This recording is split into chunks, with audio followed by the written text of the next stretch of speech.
mag je niet gebeuren. Kom maar op. In het slagveld van... Haha, check. Check, shot en ontdek.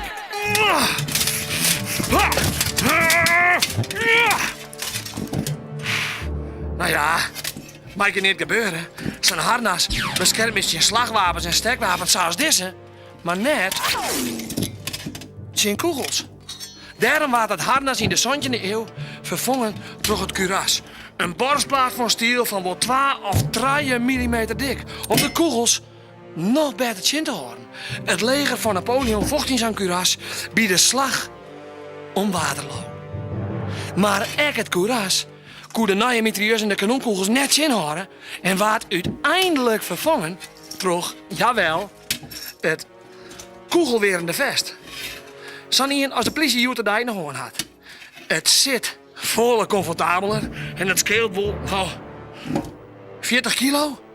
Moest nagaan dat die ridders in de middeleeuwen, hè, dat ik gewoon kopketoemelie hoorde met zijn harnas aan. Respect voor die knapen. Ik zou het niet eens hutraven kunnen nou. Maar gelukkig had ik mijn zwart. Deze check gaat dus over verdedigen. Aliet zit in de verdedigingslinie in een oorlogsgebied. En Wouter de Vries van de politie die vertelt hoe je in huis het beste beveiligen kist. En Abe Santema zit op een echte vechtsport. Dit alles en vanzelf de Squall Scrabble Battle naar het nice spot. Deze weekend. 3, 2, 1. Eindelijk weer tot Sneur-Savier en gingen de dwarren van Swimparadijs Zwimfun op een jouwer weer iepen. Een uur lang koerde vanwege de verbouwing net zwom worden. Maar het had het wachtje wurg west. Het is wel super mooi geworden. En de wildwaterbaan gaat om 11 uur open. En dan ga ik heel snel heen, want het is super leuk. En het is lekker warm en gezellig. Met grotten en watervallen is de nieuwe wildwaterbaan een heel spektakel. Ek is er een nieuwe glitsbaan. Ik vind het een heel mooi zwembad, vooral omdat het niet overal zo'n mooie wildwaterbaan is zo zijn. In Zwimfun hoegst net alleen nog te zwemmen, de kist er ek sporten en eten. Deze weekend. De auto's tegenlitten en op een fiets. De fietsersboen vindt dat belangrijk en daarom gaan ze de winter Alverstedentocht organiseren. De dieren snijden 400 mensen mee. Het weer goed koud, maar dat jet erbij. Er moest 200 kilometer fietst worden, maar kost ek voor een kwartiertocht kiezen. De Zo'n-Stedentocht. Die route weer 90 kilometer, wat ek nog een heel eind is. Deze weekend.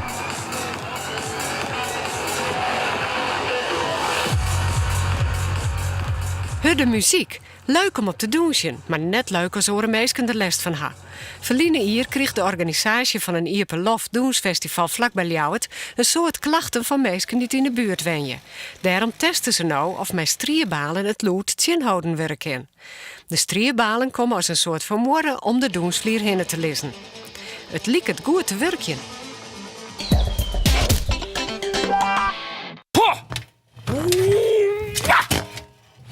Ik zou misschien wel goed schermien kennen.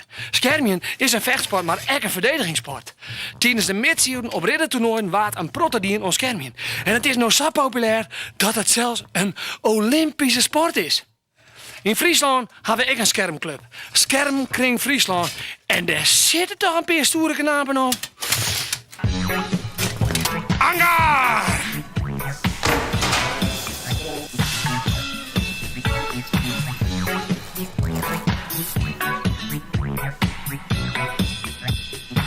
Dit is Abe Santema uit Snits. Hij is hier. Elke toonsje te jong gaat hij together met zijn heid naar schermles in Ljouwert. Beiden zitten ze op schermje. Ik vind het vooral leuk met mijn wapen. Want thuis speel ik vaak met mijn vader. Met zwaarden. En dan gaan we gevechten spelen. En hoe kinderen dat je hem high-tech aan het schermen is dan? Nou, die had er eerder al een keer op gezeten. En die vond het toen wel leuk. Alleen toen is hij eraf gegaan. En nu zit hij er weer op. En zij is nou eens eerlijk, waar is beter, do of je hem hide? Ik. Het schermen is een heel oude sport. Al in de tijd van de Egyptenaren en Romeinen waren te schermen. Het is echt ontstaan uit het zwetvechtje. Vroeger was het wel een gevaarlijke sport. Want de eerste keer dat het was, hadden ze nog geen helmen. En later werden er dus helmen uitgevonden en toen is het minder gevaarlijk geworden. Scherm is klaar. Je kan soms heel hard worden gestoken. En zaterdag had ik een toernooi en ik heb hier nu een paar gele plekken, dus dat kwam best hard aan. En daarom heb je dus bescherming dat je niet echt wordt gewond raakt. Nou zoek je van alles op achtergrond. Wat gebeurt hier precies? Er zijn mensen floret aan het schermen en er zijn mensen deeg aan het schermen. En we schermen een partij. En de mensen met floret die hebben een blikken vest aan, zodat het geleidend is als een punt maakt dat geregistreerd wordt. Bij deze schermen gaat dat wat anders. Dan heb je geen geleidend vest nodig. Dan is ieder punt wat je raakt is een punt.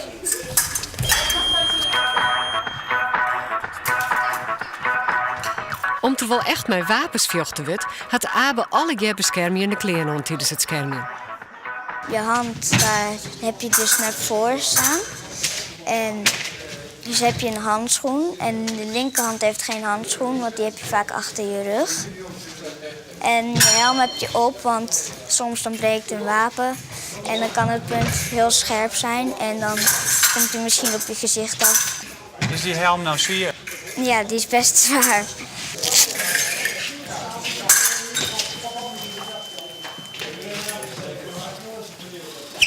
Yes, dus nou nog wel Abe? Jawel. Abe wil elke nien van Jim die tussen sport leuk lieket nog wat vertellen.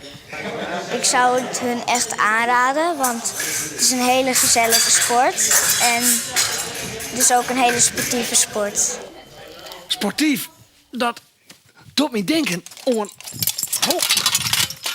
Aliet, zij rent van Lippenhuizen naar Alderbekeer. Zo. Ja. Oh. Aliet, net zitten. Hallo dan, Reinoud. Niet zitten? Ik zou niet eens weten hoe het man moet met zijn oor-ding. Hoe oud is dat zo'n kanon? Ongeveer 400 jaar oud. Stamt nog uit de oorlog in de Spanjaarden. Maar wie dat? Wat wie dat? Reinoud, de 80-jarige oorlog zelfs. Die vochten we om ons in de Spanjaarden. En hier lag een hele belangrijke verdedigingslinie in die strijd. Hier in de Stellingwerven. Want hier was er iets dat hartstikke handig is in de oorlog. Nee, niet dit. En ik niet. Precies hier, maar correct boeten het waar. Rivieren! Nou ja, nou ziet het er misschien niet meer zo heel indrukwekkend uit. Maar vroeger was de rivier, de Linde, echt een stuk breder. Breed genoeg in elk geval om een leger een skofketje in te houden. En dus bouwden ze op verschillende plakken langs de Linde sconsen, stellingen. Oh, en daarom heet dat gebied vanzelfs Stellingwerf. Ja, dat zou stinken, hè? En dat had het dan weer niet met te krijgen. Anyway, die sconsen, die stellingen, ja, daar is niet meer van te zien. Haast niet. Joh te die. Maar als souvenir hadden ze midden in het water dus dat kanon zet. In Oldenbekeer, of Bergkoop, zaten ze hier sissen. En dat kanon, dat jelle bij de sconers Bekhof. En dit Bekhof, ja, dat... Maar hier... ergens Westa. Maar Bekhof, dat komt vanzelfs van Berkoop. Ja, dat zou stinken. Het is het hier 1623. Op een skoon zit een soldaat op wacht. Hij shot en hij shot en hij shot. Hij is geen Spanjaard te bekennen. Na je skofke... Dat komt dan niet. Jouteren. Heel eventjes del. Hè, zinneskind. Het is warm, stil. Oh, het is eigenlijk best noffelijk. Hij had het zien. Piep, uit de bossen en stek hem aan. Wat een man dit voor niets jongen had, is dat het Spaanse leger een verkenner vooruitstuurd had. Een man die het heel onopvallend van achter de bosjes heel dicht dichterbij kwam is. tot aan de orenkant van de linde onta zat dichtbij. En die man, hij shot een soldaat. En hij pakt zijn geweer, hij leidt aan en hij shit. Mis. Dat wil sissen. De kogel vliegt vlak langs zijn gezicht, maar komt vol op de piep en slat hij ons splinters. De soldaat die schrikt hem helemaal de mikmak. Bliksem pierber op de wiet van schrik. En hij shot naar zijn piep in splinters. En hoe dicht die kogel dus bij zijn gezicht weg staat. Dat wie krekt bij de bekhoor, zei hij. En de soldaat die draaft naar het dorp. En hij vertelt on elke nier die het maar jaren wil dat het bij de bekhoor wie. Maar ja, de meesten die wilden vanzelfs weten waar die Spanjaard opdagen kan wie. Want dan weten ze waar ze aan de vijand verwacht je matten. Dus hij vreeg je, waar wie het precies? En hield hij het weg, zei hij, bij de bekhoor. En dan wierste naar de skoons, hier bij de linde. En zat toch in de meesten dat het hier bekhoor jette. En ze staan gewoon na een paar eeuwen dat verwuddend daar Bekhof. Nou, zo zit het. Mooi verhaal, no, Reinoud? Joost het? Ja, ik wil het zeker graag leeuwen, maar ik vind het een prachtig verhaal. Bedankt, Aliet. Ik. Dikke doei!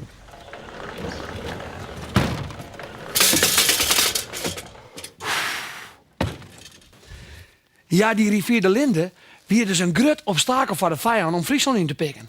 We wierden dus troch het wetter goed beveiligen tegen de boeven. Boeven, de worst ze net in die hoes ha. Ze hellen je alles door de kop en nemen die mooiste spullen mee. De hele dag een stoere politieman van de door. Dat zou fijn wezen. Maar ja, dat ken het echt.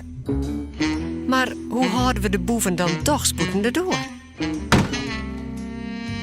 Het meest voortgeren is altijd heel wichtig om de deur dicht te lopen. Want dat jet ze. Door hebben we de boef heel gauw binnen. Wat heel wichtig is, om even terug te draaien. Dus net zo, gewoon dichtloeken en dan voor de sleutel eruit halen, even een slot draaien. Want waarom doen we dat? De boeven zijn soms heel handig. En dan geven ze dus even de brievenbus in. En dan mooi kleren hakken, een mooi oorjetje. En dan loeken ze erdoor, zei je.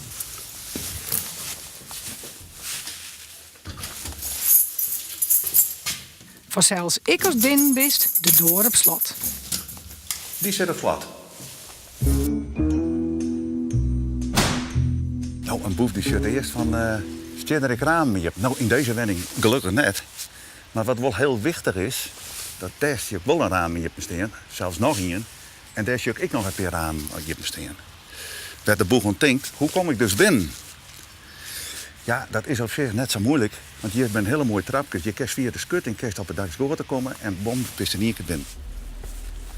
Werd ze ik opletten, als de raam, dat deze raam ik goed dicht binnen. Want dit kastje, dit zit zo stevig als wat. Er zit een goede strip op, er zit heel goed hang- en sluitwerk op. Er zitten echt van die nagels in, dat die raam er net uittillig is. Dat is hartstikke goed. Maar een boef die let er natuurlijk ik op, als het net goed is. En die denkt van, hey, dit is lekker slap en dan doen we dan dingen tussen en dan brekken ze in. Hoe lichter het is, hoe meer de boeven daar een hekel aan hebben. En je hebt van die hele mooie lampen, er zitten van die bewegingssensoren op. Die kan je instellen. Dus zodra het in je komt, knipt die lamp op.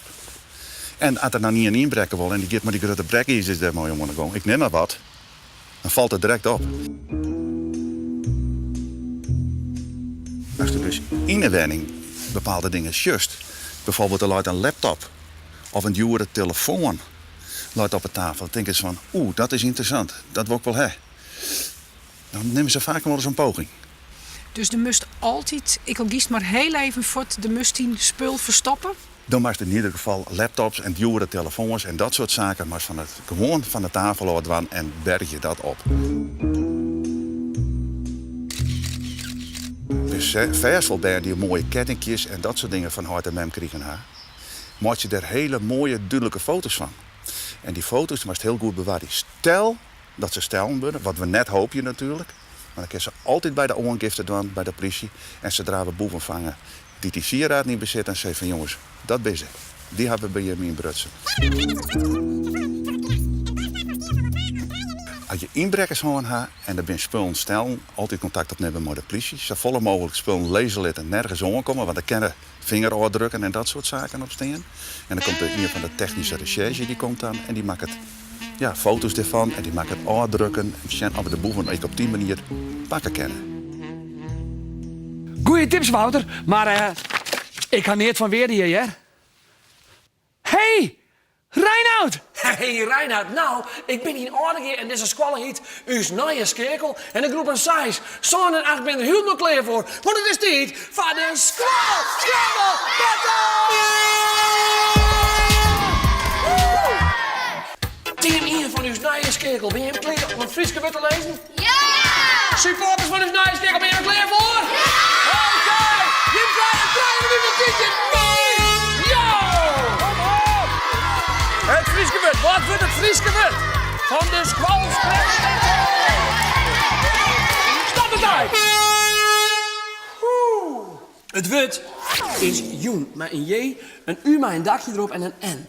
Maar nou is het vanzelfs de vraag, Master Johannes, is het een gay Fries wut? Ja, het is een game. Het is 8, nog een 10 punten van team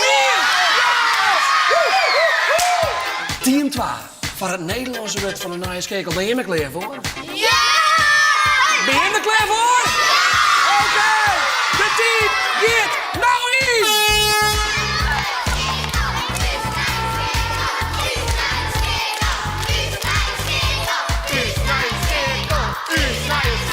Stop de tijd!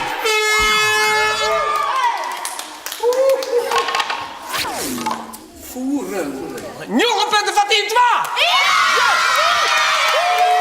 Oké, team 2, je mag de letters krijgen. Are you ready for your English word? Yes. Yes! Supporters, are you ready? Yeah. Oké, en de 3 minuten dit je nou in!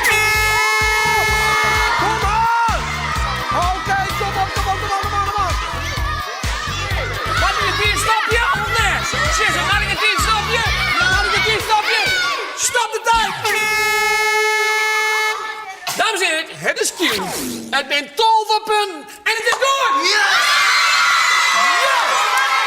Oké, jongens en vrouwtjes, de eindscore van de Squall Scrabble Battle hier op de Nieuwe Skekel in Aardige is 31. Maar, omdat er geen 1 fout in de spelling zit, krijg je hem 5 bonuspunten, dus je krijgt 26 punten. Reinoud, dit weer de Squall Scrabble Battle van de Nieuwe Skekel uit Aardige. Waarom in de studio?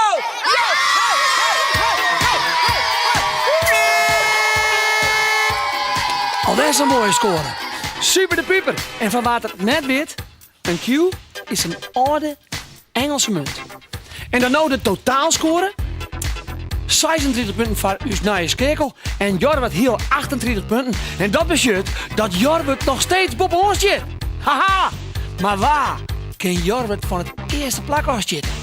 Ik ben benieuwd. Berjochtertiert. Sliepen in een echt theater. 36 ben haar vretenacht slept in theater De Harmonie. Ze kregen een spannend verhaal te jaren en gingen jongens let op speurtocht terug het theater. En toen was het extra spannend. Het brandalarm ging aan en Elsen hier moest naar boeten. Gelukkig wie er niet onderhonden. En verder had iedereen lekker slept, al wie het wel een beetje een kwart nachtje. Jongens en famkes, dit wiedel even deze week. Zit ik gewoon net in het harnas, dan check ik je hem over de week weer. Houdo! Zo. Nou, is het ook even mijn oor? Zo. Nou. Zo. Zo. Ah, mijn telefoon. Ja? Ja, met kom maar om, hè? Hey. Check, zoch en